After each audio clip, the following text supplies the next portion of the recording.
नमस्कार दोस्तों, स्वागत है आपका आपके अपने YouTube चैनल नॉलेज क्लब पर। आज हम पढ़ने जा रहे हैं भारतीय दंड संहिता 1860। पिछले में हमने क्या पढ़ा था?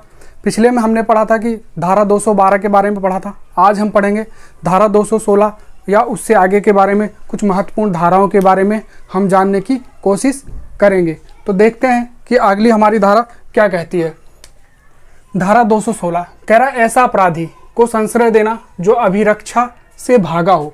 इसका मतलब होता है कि ऐसे व्यक्ति को आश्रय देना या संश्रय देना जो पुलिस कस्टडी से भाग गया हो, और वो व्यक्ति अगर अपराधी है और वो भाग कर आया है आपके पास आश्रय लेने के लिए, और उसको मृत्यु दंड की सज़ा है। किसकी सज़ा है?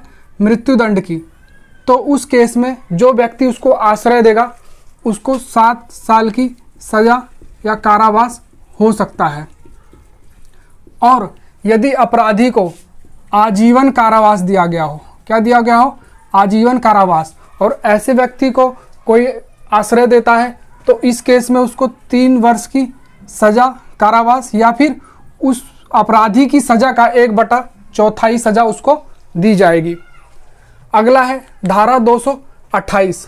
धारा 228 न्यायिक व्यक्ति का अपमान। न्यायिक व्यक्ति का अपमान। अब न्यायिक व्यक्ति का अपमान करने पे इसमें सज़ा है 6 महीने और 1000 रुपये का जुर्माना। इसमें बहुत ही इम्पोर्टेंट एक केस है पीसी जोस वर्सेस नंद कुमार। अब इसके बारे में थोड़ा जान लेते हैं। न्यायिक व्यक्ति का अपमान। न्यायिक व्यक्ति के अपमान से क्या मतलब है? न्यायिक व्यक्ति के अपमान से मतलब है कि जैसे कोई कार्रवाई चल रही है कोर्ट में और कोई वकील आ जाता है और वो कहता है, और वो वहाँ पे आता है और वहाँ पे फुल सीटिंग है और उसको बैठने की जगह नहीं है, तो कोई भी जज साहब या किसी वहाँ का कोई व्यक्ति उसको कहता है कि किसी व्यक्ति को जो वहाँ कोर्ट में हियरिंग में बैठा है कि आप उठ जाइए और इनको सीट दे दीजिए, और वो व्यक्ति उठने से मना कर देता है, तो इस केस में उस न्यायिक व्यक्ति की जो वकील है उनका अपमान हो जाता है, तो ये अपराध माना जाएगा। तो ये किसके तहत है? न्यायिक व्यक्ति का अपमान, 6 महीने की और 1 सज़ा और 1000 रुपये का जुर्माना। और ये किसमें है? पीसी जोस वर्सेस नंद कुमार। अगला देखते हैं अध्याय 12 जो हमारा है। अध्याय 12 क्या है? सिक्के और स्टैम्प के बारे में है। सिक्कों और स्टैम्प के बारे में, जो गवर्नमेंट सिक्के छापती है या जो स्टैम्प है उसके बारे में है। जैसे कि अब इसमें देखते हैं धारा 230। धारा 230 कहती है सिक्कों की परिभाषा। हम किन किन चीज़ों को सिक्का मान सकते हैं और किन्हें सिक्का नहीं मानते हैं। तो जो कंपनी रुपया है उसको सिक्का मानते हैं, उसको क्या कहेंगे कि ये सिक्का है। फर्रुखाबादी को भी, सिक्के को भी हम सिक्का मानते हैं, लेकिन पदक, कौड़ी ये सब सिक्के नहीं है। मेडल वगैरह जो हैं या कौड़ी जो पहले चलता था, ये सब चीज़ें क्या हैं? सिक्के में नहीं गिनी जाती हैं। आगे देखते हैं धारा 231। धारा 231। अब भाई धारा 231 क्या कहती है? सिक्के का कूटकरण। सिक्के का कूटकरण, सिक्कों में कोई बदलाव कर देना, उनको चेंज कर देना, ठीक है ना, उसके लिए 7 साल और प्लस में जुर्माना या फिर दोनों एक साथ आपको देना पड़ सकता है। अब कह रहा है धारा 237 कूटकृत सिक्कों का आयात। जो सिक्के चेंज कर दिए गए हैं, मतलब कि दूसरी तरीके से तोड़ मरोड़ को उनको नया रूप देके जो बनाया गया, अब तुम उसका व्यापार भी करने लग जाओ, इंपोर्ट एक्सपोर्ट करने लग जाओ, आयात निर्यात भी करने लग जाओ, तो ऐसे केस में 3 साल की सज़ा और जुर्माना दोनों हो सकता है आपको। फिर अगला जो है हमारा धारा 249। धारा 249 क्या कहता है? सिक्कों को इस आशय से बदलना ताकि दूसरे सिक्के के रूप में चल सके। अब ये क्या कहता है कि सिक्कों को क्या करना? ऐसे बदल देना कि जैसे दूसरे रूप में चल सके। मतलब कि 1 रुपये के सिक्कों को अगर मैं 2 रुपये का बना दूं तो ये अपराध माना जाएगा, और इसके लिए सजा क्या है? 7 साल और क्या है? जुर्माना, और दोनों भी हो सकता है। अगली धारा क्या है? 257 कह रहा सरकारी स्टाम्प के कूटकरण के लिए उपकरण, ठीक है ना। अब सरकारी स्टाम्प है उसको क्या कर रहे हैं आप? बदलने की कोशिश कर रहे हैं, ठीक है ना, कूटकरण करने का प्रयास कर रहे हैं, ठीक है ना, चेंज करने का प्रयास कर रहे हैं। सरकारी स्टैंप को चेंज करने का प्रयास कर रहे हैं। अब इसमें क्या कर रहे हैं आप, नकली इंक मिलती जुलती, जो गवर्नमेंट इंक यूज करती वही इंक मिलती जुलती आप यूज कर रहे हैं, या सेम टू सेम कहीं से भी वही ले आते हैं, और लेकिन गलत तो गलत है, क्योंकि वो अधिकार सिर्फ किसको है, सरकार को है। आप करते हैं या डाई ले आते हैं बनाने के लिए स्टैंप को, ठीक है ना। तो ये सारे क्या है, अपराध के क्षेत्र में आएंगे, और 10 साल का सजा और जुर्माना भी या फिर दोनों भी आपको हो सकता है। अगला है धारा अध्याय 13। अध्याय 13 क्या कहता है, बांट और माप तोल। क्या कहता है, बांट और माप तोल। अब ये वजन से रिलेटेड है, वेट से रिलेटेड है। तो यहाँ पे क्या कहता है, बांट और माप तोल में क्या कहता है कि धारा 264, तौलने या मापने के लिए खोटे बांट का प्रयोग करना। तौलने या मापने के लिए खोटे बांट का प्रयोग करना मतलब नकली बांट। जैसे कि 2 किलो का है तो वो एग्जैक्ट वेट ना हो, उसका 2 किलो का है तो एग्जैक्ट वेट ना हो, 5-10 ग्राम या जितना भी कम हो तो वो खोटा बांट माना जाएगा। तो उसके लिए क्या कहता है कि तौलने या मापने के लिए खोटे बांट का प्रयोग करेंगे, ठीक है ना। तो धारा 264 के तहत वो क्या अपराध माना जाएगा। और इसमें एक चीज और है, जो लिक्विड वगैरह है, तेल, दूध, इनका मापने का प्रावधान इसमें नहीं दिया गया है। धारा 265। अब धारा 265 क्या कहता है, धारा 265 धारा 264 के दंड के बारे में बताता है। यहाँ तो सिर्फ ये बताया कि धारा 264 में तौलने या मापने के लिए खोटे बांट का जो प्रयोग होता है उसका दंड क्या है, धारा 265 में बताया गया है 1 साल प्लस में जुर्माना। 1 साल प्लस में जुर्माना या दोनों भी हो सकता है। अगला धारा 266 से खोटे बांट प्राप्त होना। अब किसी के कब्जे के पास, मतलब कब्जे मतलब किसी के पास खोटे बांट मिलना, यानी गलत तरीके का बांट मिलना, वजन मिलना। तो यहाँ भी क्या है, इस केस में भी 1 साल प्लस जुर्माना हो सकता है। 1 साल प्लस जुर्माना हो सकता है। धारा 267 क्या कहता है, खोटे बांट बेचना।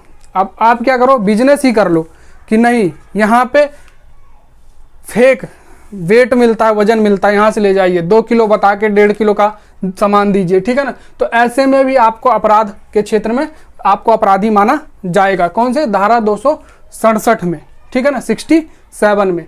अगला हमारा है चैप्टर अध्याय 14। अध्याय 14 क्या कहता है, स्वास्थ्य, सुरक्षा, सुविधा। अध्याय हम पढ़ रहे थे 14, स्वास्थ्य, सुरक्षा, सुविधा, पब्लिक हेल्थ को प्रभावित करने वाले अपराध।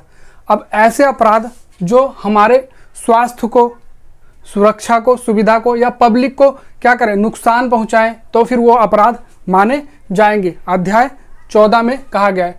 तो उसमें क्या कहता है, धारा 268, ठीक है ना, 268 क्या कहता है, 268 कहता है लोक न्यूसेंस अपदूषण। लोक न्यूसेंस अपदूषण, इसमें क्या है, लोक न्यूसेंस में क्या है, अपदूषण के मामले में कि आप जोर जोर से डीजे बजा रहे हैं, तो इससे पब्लिक हेल्थ को नुकसान हो रहा है, ठीक है ना, पब्लिक हेल्थ को नुकसान हो रहा है। आप क्या कर रहे हैं, रास्ते में टेंट लगा रहे हैं, इससे पब्लिक को दिक्कत हो रही है। आप रास्ते में कोई ऐसे कीले वगैरह फेंक देते हैं या कांटे वगैरह लाके फैला देते हैं, वो भी क्या करता है, पब्लिक को हेल्थ को नुकसान कर रही है। या हवा को पॉल्यूट कर रहे हैं, कुछ जला देते, या फिर एयर पोल्यूशन कई तरीके से फैल सकता है। ऐसे आप काम कर रहे हो जिससे लोगों को स्वास्थ्य को, सुरक्षा को और सुविधाओं में दिक्कत हो रही हो, तो उसको क्या अध्याय 14 के तहत पढ़ेंगे, उसको लोक न्यूसेंस माना जाएगा, जिसको कहते हैं अपदूषण। क्या कहते हैं, अपदूषण। धारा 269 269 धारा 269 क्या कहता है, उपेक्षापूर्ण कार्य करना जिससे जीवन के लिए रोग का संक्रमण फैलता है। उपेक्षापूर्ण कार्य करना, ठीक है ना, लापरवाही से कार्य करना, लापरवाही से कार्य करना जिसके लिए क्या रोग फैलता है, संक्रमण फैलता है, ठीक है ना। तो इसके लिए क्या कहा गया है, आपको 6 महीने की सजा और जुर्माना या फिर दोनों एक साथ देना पड़ सकता है, ठीक है ना। अब उदाहरण है इसका, बहुत ही अच्छा है उदाहरण जो आजकल देखने को मिलता है, जैसे कोरोना। अब शादी या पार्टी में लोगों को कहा गया 50, लेकिन वो क्या कहता है, लापरवाही करता है जो मालिक है, वो कहता है नहीं, जितने भी आते हैं आने दो, ठीक है ना।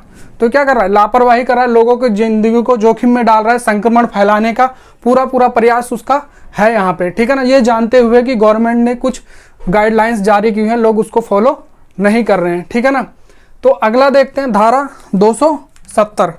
धारा 270 परद्वेषपूर्ण कार्य, जिससे जीवन के लिए संक्रमण फैले या रोग का खतरा बढ़े, ठीक है ना। द्वेषपूर्ण कार्य करना, इसमें क्या होता है, जानबूझ के किसी को रोग फैलाना, है ना। कोई संक्रमित व्यक्ति है और उससे किसी को मतलब दिक्कत है, उससे किसी से लड़ाई झगड़ा है, परेशानी है, तो वो क्या करता है, जाता है उसके पास और क्या कहता है, और दोस्त कैसा है, और उसको गले वले लग के बढ़िया कोरोना उसको भी फैला देता है, उसको है। तो क्या हुआ, द्वेष रखना, द्वेष है ना, परिद्वेषपूर्ण कार्य, द्वेष में, जलन में किसी को लिए जीवन के लिए रोग का संक्रमण फैलाना। तो इसके लिए क्या सजा है, इसके लिए 2 वर्ष और जुर्माना या फिर दोनों सजा हो सकती है, ठीक है ना। अगला है धारा 273। धारा 273 क्या कहती है, अपाय कर, ठीक है ना। अपाय कर, खान या पान की बिक्री वाले सामान बेचना। ऐसे अपाय कर मतलब जो सेहत के लिए नुकसानदेह हो, क्या हो, सेहत के लिए नुकसानदेह हो, ऐसे खाने पीने की चीज को बिक्री करने वाले को भी क्या है, 6 महीने की सजा और 1000 रुपये का जुर्माना है, ठीक है ना। अगला धारा है धारा 277। धारा 277 करे लोक जलाशय को कलुषित करना, यानी दूषित करना। अब गंदा करना, ये नहीं कि किसी को बोल दिया कि यहाँ पानी नहीं भरेंगे, तुम्हारे पानी भरने से पोल्यूट हो जाएगा। वहाँ पे ये करना, लोक जलाशय कलुषित करना कि पानी जो है पीने योग्य है, साफ सुथरा है और उसको इस्तेमाल पानी पीने के लिए किया जाता है, लोगों के इस्तेमाल के लिए किया जाता है। आप क्या करो, उसमें जाके कपड़े धो दो। कपड़े धोने से क्या होगा, वो साफ नहीं रहेगा, ठीक है ना। जानवरों को नहला देना उसके अंदर, ठीक है ना, ऐसे काम करना। तो ये सब क्या है, लोक जलाशय को दूषित करना, ये सब अपराध की श्रेणी में आता है। धारा 278 वायुमंडल को दूषित करना। अब वायुमंडल को दूषित करने में भाई सिर्फ जुर्माना है 500 रुपये का, सिर्फ ओनली जुर्माना है 500 रुपये का, कोई सज़ा नहीं है, जबकि सज़ा भी होनी चाहिए। इसलिए लोगों ने बहुत पॉल्यूशन कर रखा वायुमंडल में। तो वायुमंडल को दूषित करने 500 रुपये का जुर्माना। जैसे कि फॉर एग्जांपल देखा जाए तो पराली वगैरह जला दिया जाता है, ठीक है ना, प्लास्टिक जला दी जाती है, ये सब चीज़ें क्या हमारे वायुमंडल को प्रदूषित करती हैं। जिससे क्या होता है, ये अपराध है और धारा 278 के तहत आप 500 रुपये जुर्माना आपको भरना पड़ेगा। धारा 279 है 279 जो कि इम्पोर्टेंट है। इसमें क्या कहा है, लोक मार्ग पर उतावलेपन से वाहन चलाना या फिर हाँकना, गाड़ी को एक्साइटमेंट में चलाना, तेजी से चलाना, ठीक है ना। इसमें क्या है, 6 महीने की सजा और 1000 रुपये का जुर्माना, और वो भी इसी को रैश एक्ट भी कहा जाता है। अब लोग मार्ग पर आप जा रहे हैं, पब्लिक मार्ग पर, और आप गाड़ी तेजी से चलाते हुए जा रहे हैं और कई लोगों को टक्कर मार दे तो आप अपराधी माने जाएंगे। लेकिन कई बार क्या होता है कि आप गाड़ी सही चला रहे हैं, मान लीजिए स्पीड तो होती है लेकिन एक लिमिट के लिए भी स्पीड का प्रावधान दिया गया है। आप गाड़ी चला रहे हैं और कोई व्यक्ति आपके सामने आ जाता है अचानक से, तो आपका अपराध नहीं माना जाएगा, क्योंकि वो गलती से आपकी नहीं है, वो उसकी है कि वो बीच में आ गया। साइड में सबके लिए लेन बनाई गई है, उस लेन में चल रहा है तो नहीं। लेकिन अगर आप किसी को जानबूझकर मारते हैं टक्कर, या फिर आपकी गाड़ी जानबूझकर टकराती है, तो फिर वो उतावलेपन में जो आप करेंगे उसके लिए आपको अपराधी माना जाएगा और 6 महीने की सजा और 1000 रुपये का जुर्माना है, ठीक है ना। अगला है धारा 285। धारा 285 धारा 285 क्या कहती है, ज्वलनशील पदार्थ उपेक्षा या लापरवाही से रखना। अब जैसे पदार्थ रखना जो ज्वलनशील हैं, जैसे पेट्रोल, डीजल, थिनर, ठीक है ना, इनको ऐसी, अब ये रखने से क्या मतलब है, रखने से मतलब है इनको ऐसी जगह रखना जहाँ पे आग वगैरह पकड़ने की, मतलब लगने की संभावना ज़्यादा हो। जैसे कि कोई बंदा काम करता हो, दुकान हो, उसकी शॉप हो, और उसकी दुकान पर भट्टी वगैरह का काम चलता है, ठीक है ना, भट्टी का काम चलता है, आग वगैरह का काम चलता है, या चिमनी है, भट्टी है, या फिर हलवाई की दुकान है मान लो, ठीक है ना, और उसने बगल में क्या पेट्रोल रख रखा है, डीजल रख रखा है, तो क्या ऐसे टाइम पे उसको अपराधी माना जाए, वो लापरवाह है, वहाँ कोई भी हादसा कभी भी हो सकता है, तो इसके तहत उसको अपराधी माना जाएगा, ठीक है ना। तो यहाँ पे धारा 285 के तहत उसको क्या सजा हो सकती है। अब आप कहेंगे रखने से कैसे हो सकता है, इसलिए ऐसा हो सकता है कि कोई भी ज्वलनशील पदार्थ रखा होता है तो वहाँ पे लिखा होता है कि इसको आग से दूर रखें, ठीक है ना। इस तरीके गाइडलाइंस दी होती, तो वो गवर्नमेंट ने गाइडलाइन सोच समझ के दिए, तो अगर ऐसा करेगा तो वो अपराधी पाया जाएगा धारा 285 के तहत। अगली धारा है धारा 292। अब धारा 292 क्या कहती है, अश्लील किताबों का विक्रय, अश्लील किताबों का विक्रय।